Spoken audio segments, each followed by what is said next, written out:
family. How's it going? I hope you're fantastic. I am very well. Everything is going splendidly. Like 1, 2, 3. It's like clockwork. The energy is perfect. God is here. I'm sorry about the lighting situation. I have a bunch of slithering reptilians creeping around. So I am remaining a little more incog. I don't know. It's not that big of a deal, but I just feel more comfortable when I can look out the window and they're not looking right back at me. Hi, White Light. Good to see you. Thanks for showing your face. I'm talking like I'm from the East Coast. All right. So I have some announcements. I actually have a lot of them. More than I expected when I started writing things down. So sorry if I end up reading some stuff to you because I didn't sit and memorize it or anything, but it's very important information. Okay, this is huge, okay? So everybody pay attention. It starts with brothers and sisters in arms. Okay? We are God's warriors. Okay.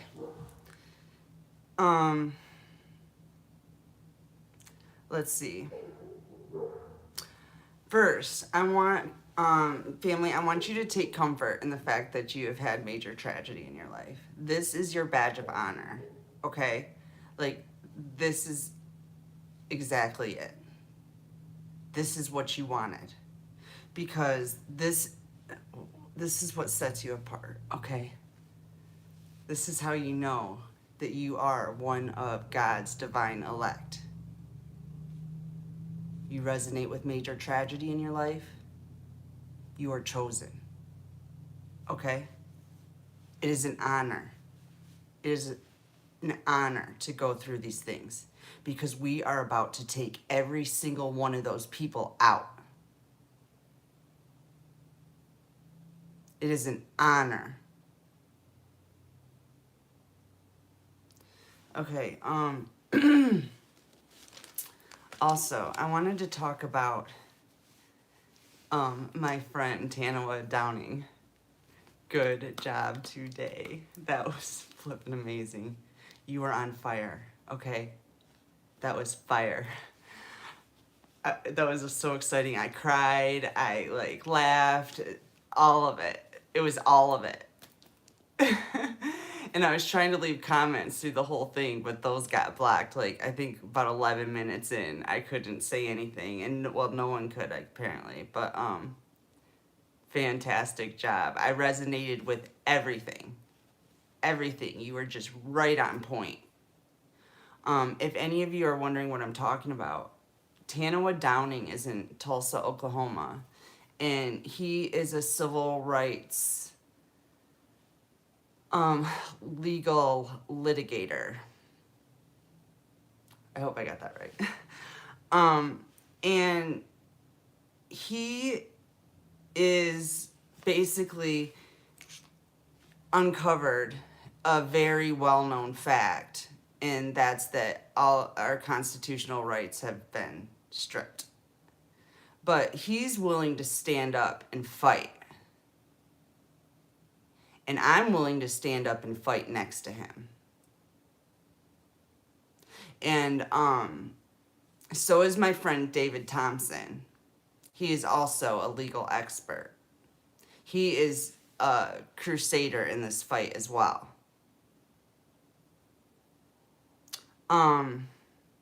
Okay, what else?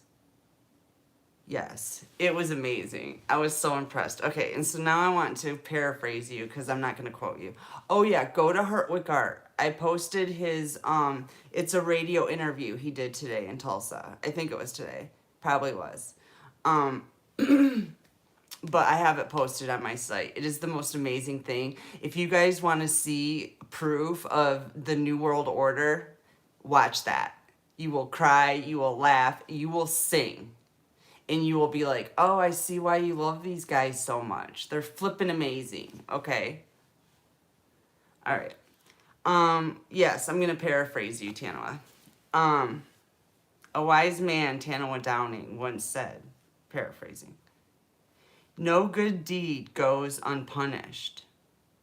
Energy must balance out.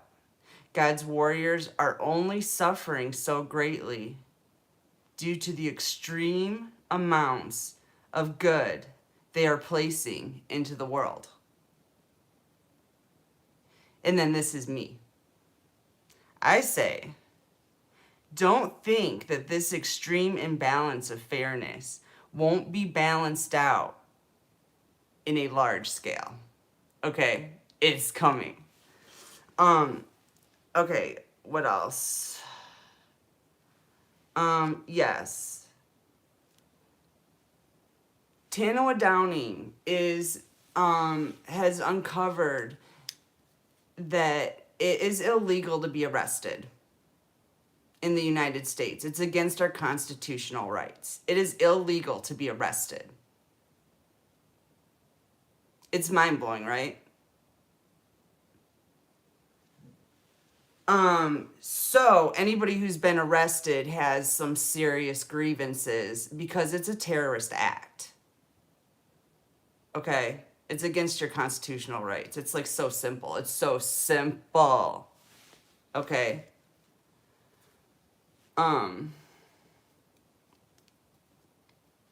Okay. What else? Yes. So he is starting this tour. It's called the We Shall Be Free Tour. Actually, I don't know what he's calling it, but I'm calling it the We Shall Be Free Tour, okay? And he is relying on family to fund this tour, to release 635,000 slaves from prison, okay? So if any of you have anything that you can help with, and I'm talking to people who have money that can help, because I don't want you sending in like your change. You know, we need a lot of money. So just exclude yourself from this portion of the journey if you don't have it. Just don't, okay? Don't send money anywhere. Do what you have to do, okay? But if you have it, we need it, okay? And you can send it. We have PayPal, Venmo, and Cash App. And all three of them are We Shall Be Free. It's really simple. We shall be free. Okay? Okay, so there's that. I already went over that. Oh, yeah. I guess I could say that again. The United States constitutional rights are being violated every single time you are arrested. It is illegal. This is what Tanoa Downing is going on tour to stop, prevent from ever happening again. This is not what the New World Order includes. Okay? Oh, yeah, and I just wanted to say, it's like so good to finally see some of God's warriors in a position that they can like kick ass for our team. You know, like talk about a blessing. Such a blessing. Thank you, God. Okay. What else? Oh, yeah. Okay. Here's another thing I wanted to cover with everyone. So, some people might feel a little hesitant about the prisons being empty. And I want to handle all those concerns right now. First of all, the only dangerous people in the prisons right now are the pedophiles. Okay? They're the only ones that are dangerous. Well, I'm not going to... There's always... Okay, there could be a couple others that we're going to have to deal with. But that's neither here or there. The point is, all pedophiles are reptiles. Okay? I repeat, all pedophiles are reptiles. They are being handled on a case-by-case basis. They will be going to a special place in hell that I've prepared. Now, as for the rest of them, anyone, and this goes for everybody that's coming to the new world with us, you know, who's going to come into this new world order with us, okay?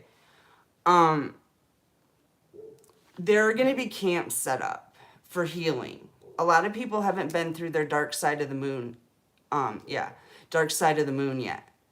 So there's going to be healing camps set up for those people who feel like they need some time, either alone or just with family, but you're going to be provided for, nurtured, loved, and basically you'll just have whatever you want while you heal, you know, and you cry things out and get, you know, just basically get all that darkness out once and for all. And then you can start to build your empire in the new world. So yeah, that's not just prisoners, that's everybody, you know, and anybody who's not healed that wants to participate in their healing. We're going to have that all set up, and the reptiles will be gone at that point. We won't have to worry about anything like that in our society anymore. It's over, okay? What else? I think I went over all that. Yep. Most of all, these camps will provide you with peace of mind and the ability to continue your life in joy and love. Okay.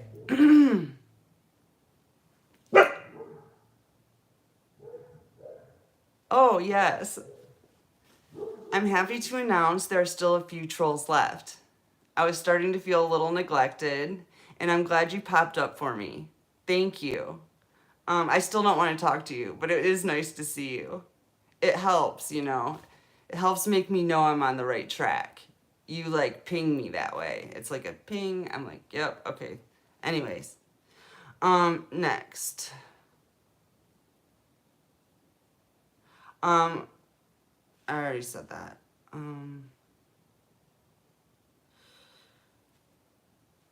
Okay, we're standing together for our God-given freedom. We will be free, and the rest of the darkness is going to fall away. It literally doesn't exist. So, yeah, there's that. Oh, I have a really important thing I really wanted to discuss. And this is really important. Pay attention, because I don't know who out there might have to completely change their routine because of this. Because I'm making a new law. I happen to know Jesus personally. I'm going to preface with that. And saying that you're covering yourself in the blood of my friend Jesus is not okay. It's not okay. It never has been, and it never will be. It is grotesque. Jesus prefers to keep the blood he has in his body, and you guys can use your own damn blood to cover yourself in. Got it? Now, anybody I hear saying that ever again is automatically the enemy in my eyes. So it's a fair warning. And that's all I have to say about that.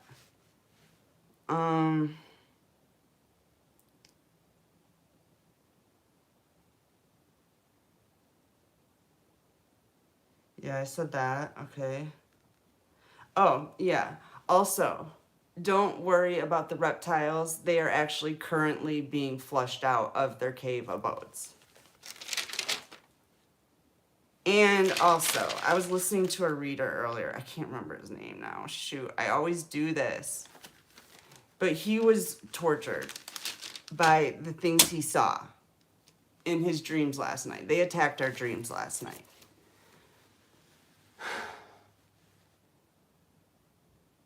I just cried and cried. I just watched that before I came here. I just cried and cried when I watched it. Bay, you know who he is. Oh yeah, the master. What is he? He's that young guy. The master shizzle. Anyways, I posted his reading anyway, if you guys want to find it. I made like 30 comments on it. And basically, I'm going to leave it at that if you guys want to hear what he had to say. He was hitting on some stuff that I've been hitting on and most readers don't, and it really hit him hard. It hit him flipping hard. So to you investigators also, look at that, okay? But I am going to bring up something that he mentioned that I've seen visions of too. And he kind of cued me into like maybe a more appropriate place to look. And I've been talking about there being a sex trap for kids on the Nevada side of Tahoe, okay? I thought it's like an A-frame, like a brown wood A-frame. And I thought that it was on the lake. And I kept on thinking, it was so weird because I've been there and I was at the lake. So I think that's why I was pinging at the lake.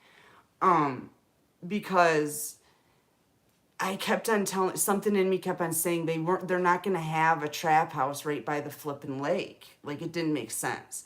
But he pinged on it too. And it's not on the lake. It's in the mountains, but it's near I'll bet you anything that it's in Nevada and it's near the lake, but it's in the mountains and it's an A-frame. It's a really big A-frame cabin like looking thing. I guess that's it, you all.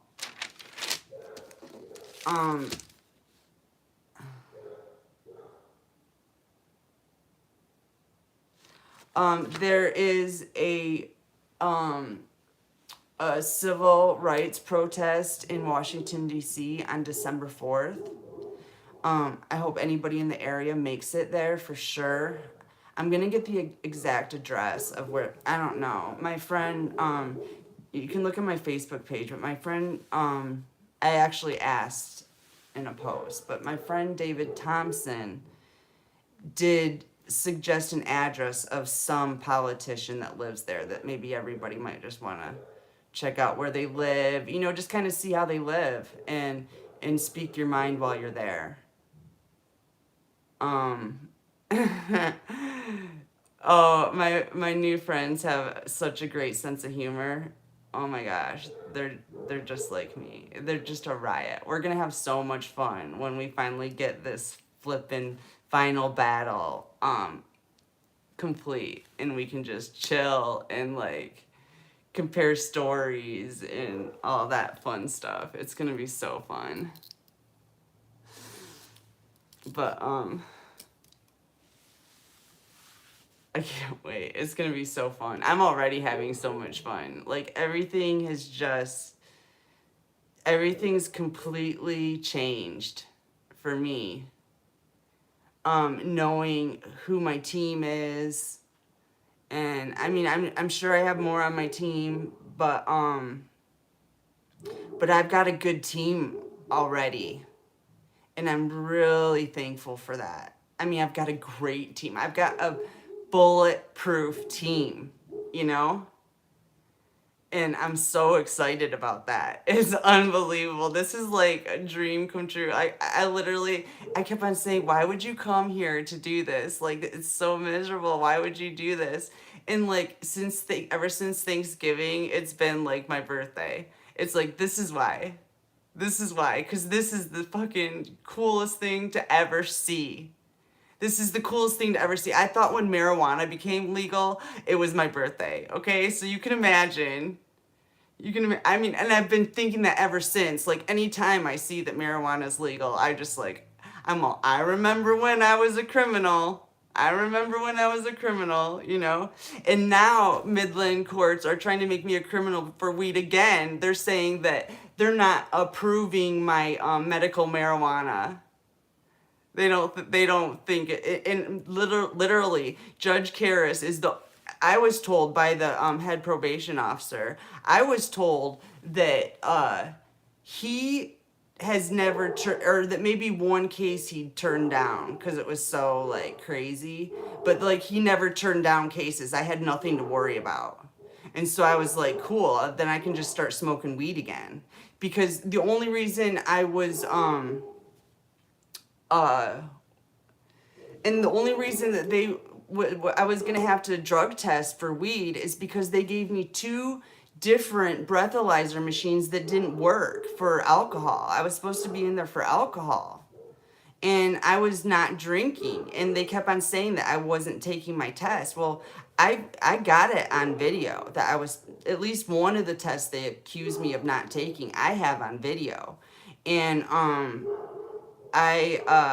when I went to court to get my medical marijuana pushed through, because my lawyer screwed me on that in the first place, because I brought it to my first court date, which I was supposed to have it at to get it approved, okay? And my lawyer told me, oh, we'll just give it to your probation officer. So I gave it to my probation officer the next day, and he goes, oh, well, you're screwed now. You're screwed now. You can't smoke weed. You can't. Now you're gonna have to go back to court and like literally like pay for another flipping day in court. I have no money. Now you're gonna have to go back to court and get this pushed through. And he's like, and you won't be able to get in there for a month or 2. So you can't smoke weed. And I already told him I need weed. It's medical marijuana. It's my prescription. It's actually the only prescription I have and the only one that I need. So I found that to be highly invasive of my rights. Anyways, so what happened was when I went to court that day, the judge literally looked at me, and I think he even called me Little Missy and shit. That's the second time I've had fucking courts talk to me that way. Like, who the fuck do they think they are?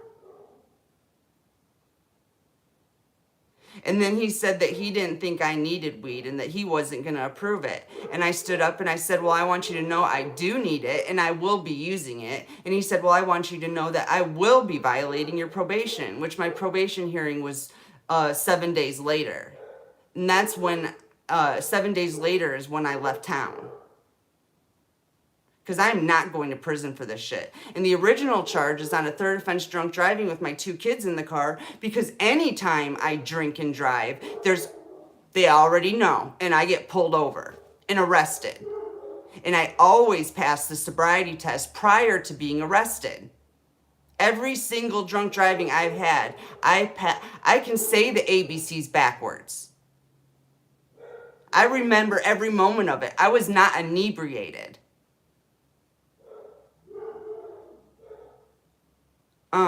So there's that. I was just mentioning that on Facebook, and then I don't know. I guess it's just easier to get it all out. And I love these videos because it's just so much easier than text messaging. That's how I do it. I don't even have a computer or anything, so I'm literally sitting on my phone text messaging you guys, you know? I guess I could dictate it, but I literally am not even that savvy as to even think to dictate. I gotta get in the habit. But, so I hope you guys are all doing really good. I'm so proud of us. Like, we're so kicking ass. And I can see it all. You know I can see. We all can see. We know what's gonna happen. It's so exciting. It's like the most exciting time of probably our last 1,000 lives. At least we're not getting sacrificed this one. I mean, our lives were a sacrifice, granted, you know. I don't deny that, but we're living through it this time. No one's burning on a stake. Nobody. Well, I shouldn't say that. There's gonna be some people burning, but it's not gonna be us. That is so cool. So cool. Yeah, those reptiles are all like creeping around out there. I don't know what they're doing.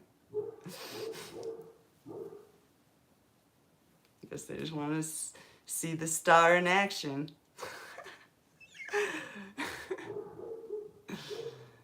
They're all dying for a piece of this energy. Get some of your own energy. This is mine. I told you got to save yourselves. That's what time it is. It's save yourself time. Yep, run for the hills. Everyone's running for their lives. Save yourself. We got this, family. They're freaking out. They're running everywhere. I don't know if you've seen that or I don't know what's going on as usual. But what I see in what Spirit's telling me is they're like scurrying like cockroaches when you turn on a light. You ever seen that? I've been in a real gnarly place once. I woke up in one. That's funny. That's a good story. I'll tell you guys a quick story. So in Austin, I had this car that the drive shaft would always fall out of it, okay? And I lived in a tent because I didn't like, my only source of income for them really was dancing, and I hated it. So I lived in a tent out on Lake Travis. Well, actually, was it Lake Travis? No, it wasn't Lake Travis. It was the Colorado River out 41, like west, about 45 minutes. There's a state land there. And I stayed there for about a year and a half. But anyways, my drive shaft kept on falling out of my car. And once the drive shaft fell out, it was like I was dead in the water. And I just literally did not have the strength to shove that thing back in. I had to, if I was out at like where I was camping at, Steve could shove it back in for me. And if I was in town, there was this guy, Levi, that we had met. He's the guy that took us to that place that his grandpa made Steve drink that beer that he said he pissed in every batch. So Levi was that guy's grandson, and he lived on the east side of Austin. And I was leaving after work one night, and I don't know why I didn't change. I was in a hurry. It was the only time I had ever not changed after work. I was wearing a pair of like short shorts and like this like Daisy Duke looking top. And did I still have, no, I had tennis shoes on. Okay, I didn't have heels on, thank God. I still had shoes. But anyways, so I'm leaving work, and I hadn't even got out of Austin, and I felt my drive shaft. It would start to go like like that, and I'm just like, oh shit, there goes the drive shaft. So I'm like, I better call Levi before I even leave town. And so I called up Levi, and mind you, this is like 2:30 in the morning, maybe 3, and no, probably 2:30 in the morning. And I wake Levi up, and he comes to, what was, oh no. I actually started driving to his house because I didn't want to wake him up, okay? This is what happened. And I got literally like, I don't know, probably 4 blocks from, I don't know. It was a little bit further, but I was on the east side. I got close to his house, and my drive shaft fell out. And I was just like, oh shit. I was in a bad neighborhood. Like, not just the east side, but like right by 6th Street and stuff. That shit's nothing. Okay, I was in the bad part of East Austin. So anyways, but it was Hispanic. So it was, at least I felt a little safer than if it was like black neighborhood, because black people hate me for some reason. Not all black people, okay? Just a lot of times. That's been my experience. So I have a better chance with Latinos. Let's just put it that way. Anyway, so I'm walking on the side of the road in these short shorts and this Daisy Duke top, and at like 3 o'clock in the morning, and these people in like, it was like an Impala. You know, they had it all like souped up on shocks and stuff so you could bounce it and all that. And they pulled up and they were like, do you want to, and they looked at me like they were scared for me, right? I could tell by looking at them. They're like, do you need a ride? I was like, literally, I was just like running to their car. I jumped in. I was like, yes. And they drove me like the 3 or 4 blocks I had left to go. And took me to Levi's. And I ended up having to spend the night there because Levi wasn't going to get up and put my drive shaft back in that night. So, and I couldn't argue with that. So I did stay there. And when I woke up in the morning, I think that might have been my second time there. I already kind of knew what I was getting into, but I was trying not to think about it. But the next morning when I woke up, I saw millions of fucking roaches. They were all over me, all over the walls, all over everything. And I gotta tell you, that's what Earth is kind of feeling like right now. They're everywhere. They're like fucking scurrying roaches right now. When you'd walk into the bathroom at their house and it was dark and you turned on the light, you would just see them they all started to move all at the same time, and that's what the energy reminds me of right now, is those roaches just in that bathroom when you turn on the light. They're just running. I was running. So you might see some people randomly running in the streets. I'm hoping they're running into caves at this point. But that's, best case scenario, okay? But it doesn't really matter where they run to. We've got them surrounded. God is here. All right, on that note, I'm going to go. I love you guys. Have a beautiful night, and I will see you tomorrow.